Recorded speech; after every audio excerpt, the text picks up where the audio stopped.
ಇವತ್ತು ಒಂದು ಐತಿಹಾಸಿಕ ದಿನ. ಕುಂದಾಪುರ ಬ್ಲಾಕ್ ಕಾಂಗ್ರೆಸ್ ಕಚೇರಿ ಕಳೆದ 35 ವರ್ಷಗಳಿಂದ ಅಂತೇಳಿದ್ರೆ ಪ್ರತಾಪ್ ಚಂದ್ರ ಶೆಟ್ಟರ್ ಅವರು ಶಾಸಕರಾಗಿರ್ತಕ್ಕಂಥ ಸಂದರ್ಭದಿಂದ ಅವರ ಸಂಬಂಧಿಕರಾಗಿರ್ತಕ್ಕಂಥ SS ಕೊಳಕೆಬೈಲರವರ ಕಚೇರಿಯಲ್ಲಿ ನಮ್ಮ ಪಕ್ಷಕ್ಕೆ ಉಚಿತವಾಗಿ ನೀಡಿದ್ದಾರೆ. ಅವರನ್ನು ಕೂಡ ನಾನು ಈ ಸಂದರ್ಭದಲ್ಲಿ ಪ್ರಥಮತವಾಗಿ ಸ್ಮರಿಸಿಕೊಳ್ತಾ ಇದ್ದೇನೆ. ಬಹುಶಃ ಪ್ರತಾಪ್ ಚಂದ್ರ ಶೆಟ್ಟಿ ಅವರು ಕಳೆದ 2 ವರ್ಷಗಳ ಹಿಂದೆ ಸಕ್ರಿಯ ರಾಜಕಾರಣದಿಂದ ನಿವೃತ್ತಿಯಾಗಿ ನಮಗೆ ಸಲಹೆ ಮಾರ್ಗದರ್ಶನವನ್ನ ನೀಡ್ತಾ ಇದ್ದಾರೆ.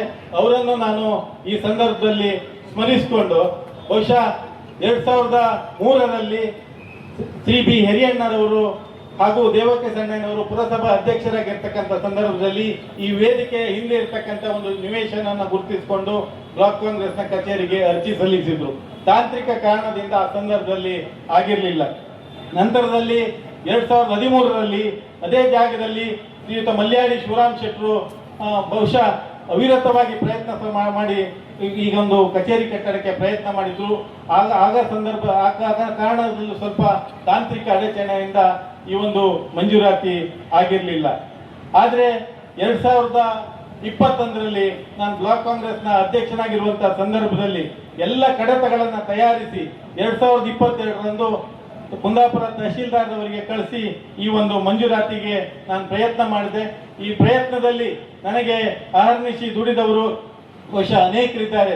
ಸ್ಥಳೀಯ ನಾನು ಇಲ್ಲಿ ಅವರ ಹೆಸರನ್ನ ಹೇಳೋದಿಲ್ಲ, 3-4 ಜನ ಯುವಕರು ನನ್ನ ಜೊತೆ ಪ್ರತಿ ಸಂದರ್ಭದಲ್ಲಿ ಹೋರಾಟವನ್ನು ಮಾಡಿದ್ದು. ನನ್ನ ಬೆಂಗಳೂರಿನ ಮಿತ್ರರೊಬ್ಬರು ಕೂಡ ಅಲ್ಲಿ ಬೆಂಗಳೂರಿನಲ್ಲಿ ಅನೇಕ ಸಂದರ್ಭದಲ್ಲಿ ದೂರವಾಣಿ ಕರೆಗಳನ್ನ ಮಾಡಿದ ಸಂದರ್ಭದಲ್ಲಿ ಕೂಡ ಬಹುಶಃ ಅವರು ಈ ಮಂಜೂರಾತಿಗೆ ಪ್ರಯತ್ನವನ್ನ ಮಾಡಿದ್ರು. ಹಾಗೆ ಈ ಪ್ರಯತ್ನವನ್ನ ಮಾಡಿದ್ದಕ್ಕೆ ಮತ್ತು ಈ ಮಂಜೂರಾತಿ ಆಗುವಂತಹ ಸಂದರ್ಭದಲ್ಲಿ ನಮ್ಮ ಕಾರ್ಯಾಧ್ಯಕ್ಷರಾಗಿರ್ತಕ್ಕಂಥ ಮಂಜುನಾಥ್ ಭಂಡಾರಿ ಅವರು 2-3 ಬಾರಿ ನನ್ನ ಸಚಿವರಲ್ಲಿ ಕರ್ಕೊಂಡು ಹೋಗಿದ್ರು, 2 ಬಾರಿ DK ಶಿವಕುಮಾರ್ ಅವರ ಬಳಿ ಕರ್ಕೊಂಡು ಹೋಗಿದ್ರು, ಮತ್ತು 1-2 ಬಾರಿ ಪ್ರಧಾನ ಕಾರ್ಯದರ್ಶಿಗಳ ಮೂಲಕ ಮತ್ತು ಕರ್ಕೊಂಡು ಹೋಗಿ ಅವ್ರ ಮೂಲಕ ಮಾತನಾಡಿಸುವಂತ ಕೆಲಸವನ್ನ ಮಾಡಿದ್ದಾರೆ. ಅವರನ್ನು ನಾನು ಈ ಸಂದರ್ಭದಲ್ಲಿ ಸ್ಮರಿಸಿಕೊಳ್ತಾ ಬಹುಶಃ 2-3 ದಿನಗಳಿಂದ ಒಂದು ಪ್ರತಿಭಟನೆ ಆಗ್ತಾ ಇದೆ. ಈ ಶುಭ ಸಂದರ್ಭದಲ್ಲಿ ನಾನು ಒಂದು ಸಣ್ಣ ಮಾತನ್ನ ಹೇಳಲಿಕ್ಕೆ ಬಯಸ್ತೇನೆ. ನಮ್ಮ ಬಿಜೆಪಿ ಅವರಿಗೆ ಬಹುಶಃ ಇವತ್ತು ಅಪಪ್ರಚಾರ ಮಾಡ್ತಾರೆ. ಬಿಜೆಪಿ ಅವರು ರಾಜ್ಯದಲ್ಲಿ ಮತ್ತು ಬೇರೆ ಬೇರೆ ಕಡೆಗಳಲ್ಲಿ ಸುಮಾರು 150 ಎಕರೆಗೂ ಮತ್ತು 200 ಪ್ರಕರಣಗಳಲ್ಲಿ ಬೇರೆ ಬೇರೆ ಕಡೆಗಳಲ್ಲಿ ಆಸ್ತಿಯನ್ನ ಬಿಜೆಪಿ ಪಕ್ಷಕ್ಕೆ ಮತ್ತು ಅವರ ಅಂಗಸಂಸ್ಥೆಗಳಿಗೆ ಪಡೆದುಕೊಂಡಿದ್ರು. ಆದರೆ 60 ವರ್ಷಗಳಿಂದ ಈ ಕುಂದಾಪುರದಲ್ಲಿ ಕಾಂಗ್ರೆಸ್ ಪಕ್ಷಗಳು ಕೂಡ ಅಧಿಕಾರದಲ್ಲಿದ್ದರೂ ಕೂಡ ಅನೇಕ ಶಾಸಕರುಗಳು, ವಿಧಾನ ಪರಿಷತ್ ಸದಸ್ಯರು ಎಲ್ಲರೂ ಕಾಂಗ್ರೆಸ್ನವರು ಇದ್ರೂ ಕೂಡ ನಮ್ಮ ಕಾಂಗ್ರೆಸ್ ಪಕ್ಷದವರಿಗೆ ಒಂದು ಕಚೇರಿಯನ್ನು ಕಟ್ಕೊಳ್ಲಿಕ್ಕೆ ಆಗಲಿಲ್ಲ. ಯಾಕಂತ ಹೇಳಿದ್ರೆ ಯಾರು ಕೂಡ ಭ್ರಷ್ಟಾಚಾರದಲ್ಲಿ ಭಾಗವಹಿಸೋರಲ್ಲ ನಮ್ಮ ಪಕ್ಷದಲ್ಲಿ. ಆದ್ರಿಂದ ಈ ಒಂದು ಕಚೇರಿಯನ್ನು ಕಟ್ಕೊಳ್ಲಿಕ್ಕೆ ಆಗಲಿಲ್ಲ. 2003ರಲ್ಲಿ ಹಿರಿಯಣ್ಣರವರು ಅರ್ಜಿ ಕೊಟ್ಟರು, 2013ರಲ್ಲಿ ಶಿವರಾಮ್ ಶೆಟ್ಟರ್ ಅರ್ಜಿ ಕೊಟ್ಟರು, 14/3/2022ರಲ್ಲಿ ನಾನು ಬ್ಲಾಕ್ ಕಾಂಗ್ರೆಸ್ನಿಂದ ಅರ್ಜಿ ಕೊಟ್ಟೆ, 14/3/24ರಲ್ಲಿ ಆ ಕಡತ ಶೀಘ್ರ ವಿಲೇವಾರಿಗೆ ನಾನು ಮನವಿ ಮಾಡಿಕೊಂಡೆ, 4/12/2024ರಂದು ಕಡತ ತಹಶೀಲ್ದಾರಿಂದ ಸಹಾಯಕ ಆಯುಕ್ತರಿಗೆ ಹೋಯಿತು, 8/12/24ರಂದು ಜಿಲ್ಲಾಧಿಕಾರಿಗಳಿಂದ ಪ್ರಾದೇಶಿಕ ಆಯುಕ್ತರಿಗೆ ಹೋಯಿತು, 10/1/25ರಿಂದ ಪ್ರಾದೇಶಿಕ ಆಯುಕ್ತರಿಂದ ಸರ್ಕಾರದ ಪ್ರಧಾನ ಕಾರ್ಯದರ್ಶಿಗಳಿಗೆ ಹೋಯಿತು, 6/11/25ರಿಂದ ಕ್ಯಾಬಿನೆಟ್ ಡಿಸಿಷನ್ ಆಗಿ ಸರ್ಕಾರದ ನಡವಳಿ ಆಯಿತು, 14/11/25ರಂದು ಜಿಲ್ಲಾಧಿಕಾರಿಗಳ ಆದೇಶ ಆಯಿತು, 19/12/26ರಂದು ತಹಶೀಲ್ದಾರರು ಹಕ್ಕುಪತ್ರ ಕೊಟ್ಟರು, 27/1/26ರಂದು ಈ ಜಾಗಕ್ಕೆ RTC ಆಯಿತು.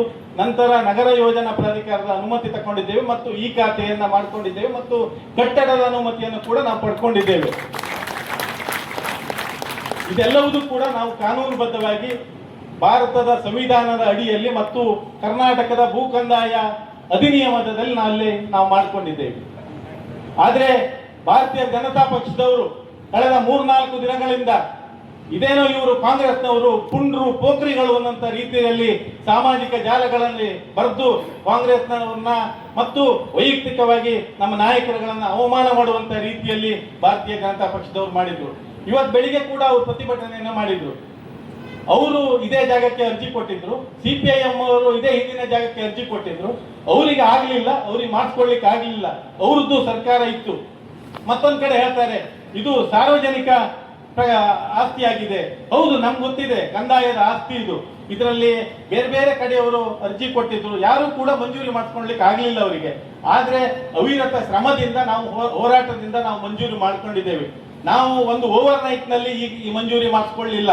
ಬಹುಶಃ ತಮ್ಗೆಲ್ಲರಿಗೂ ಕೂಡ, ಈ ಸಾರ್ವಜನಿಕರಿಗೆ ನಾನು ಈ ವೇದಿಕೆ ಮುಖಾಂತರ ಹೇಳ್ತೇನೆ, ಇದು ಒಂದು ರಾತ್ರಿಯಲ್ಲಿ ಆಗಿರ್ತಕ್ಕಂಥ ಮಂಜೂರಿ ಅಲ್ಲ. ಕಾಂಗ್ರೆಸ್ ಪಕ್ಷ ಎನ್ನುವ ನಿಟ್ಟಿನಲ್ಲಿ ಮಾಡಿರ್ತಕ್ಕಂಥ ಮಂಜೂರಿ ಅಲ್ಲ. ಪಕ್ಷದ ಮೇಲೆ ಪ್ರೀತಿಯಿಂದ ನಮ್ಮ ನಾಯಕರು ಮಂಜೂರಿ ಮಾಡಿದ್ದಾರೆ ಮತ್ತು ಭೂ ಕಂದಾಯ ಅಧಿನಿಯಮ ಮತ್ತು ಸರ್ಕಾರದ ನಿಯಮಾವಳಿಯಂತೆ ನಮಗೆ ಮಂಜೂರಿ ಮಾಡಿದ್ದಾರೆ.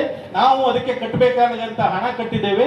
ಬಿಜೆಪಿ ನಾಯಕರು ಹೇಳುವಂತೆ ಇವತ್ತು ಬಹುಶಃ ಕುಂದಾಪುರ ಪೇಟೆಯವರಿಗೆ, ಕುಂದಾಪುರ ವಿಧಾನಸಭಾ ಕ್ಷೇತ್ರದವರಿಗೆ ಅವರು ಹೇಳ್ತಾ ಇದ್ದಾರೆ ಅಲ್ಲಿ ಸರ್ಕಾರಿ ಭೂಮಿಯನ್ನು ಹೊಡೆದಿದ್ದಾರೆ ಅಂತ ಹೇಳಿ. ನಾನು ಈ ವೇದಿಕೆಯಿಂದ ಹೇಳ್ತಾ ಇದ್ದೇನೆ, ಯಾರು ಇದನ್ನ ಹೇಳಿದ್ದಾರೆ ಅವರು ಕುಂದಾಪುರದಲ್ಲಿ ಸಾರ್ವಜನಿಕ ವೇದಿಕೆ ಏರ್ಪಡಿಸಲಿ. ನಾನು ಬರ್ತಾರೆ, ನಮ್ಮ ನಾಯಕರುಗಳು ಬರ್ತಾರೆ, ನಮ್ಮ ಕಾರ್ಯಕರ್ತರು ಬರ್ತಾರೆ. ಸುಮ್ಮನೆ ಅಪಪ್ರಚಾರವನ್ನ ಮಾಡುವಂತ ಕೆಲಸ ಬಿಜೆಪಿ ನಾಯಕರಿಂದ ಆಗಬಾರ್ದು. ಇದು ಕುಂದಾಪುರ ವಿಧಾನಸಭಾ ಕ್ಷೇತ್ರ. ಕುಂದಾಪುರದಲ್ಲಿ ಮೊದಲಿಂದ ಸಹ ಚುನಾವಣೆಯಲ್ಲಿ ನಾವು ತಿಕ್ಕಾಡ್ತೇವೆ. ಆದರೆ ಇಲ್ಲೊಂದು ರಾಜನೀತಿ ಇದೆ, ರಾಜಧರ್ಮ ಇದೆ.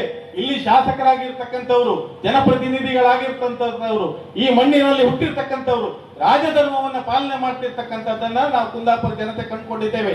ಆದರೆ ಇವತ್ತು ಭಾರತೀಯ ಜನತಾ ಪಕ್ಷದ ನಾಯಕರು ಇದಕ್ಕೆ ವ್ಯತಿರಿಕ್ತವಾಗಿ ಒಂದು 11 ಸೆಂಟ್ಸ್ ಜಾಗ ಕಾಂಗ್ರೆಸ್ ಪಕ್ಷದ ಹೆಸರಿಗೆ ಆಗಿರ್ತಕ್ಕಂಥದ್ದನ್ನ ಸಹಿಸಲಿಕ್ಕಾಗದೆ ಇವತ್ತು ಅಪಪ್ರಚಾರ ಮಾಡ್ತಾ ಇದ್ದಾರೆ.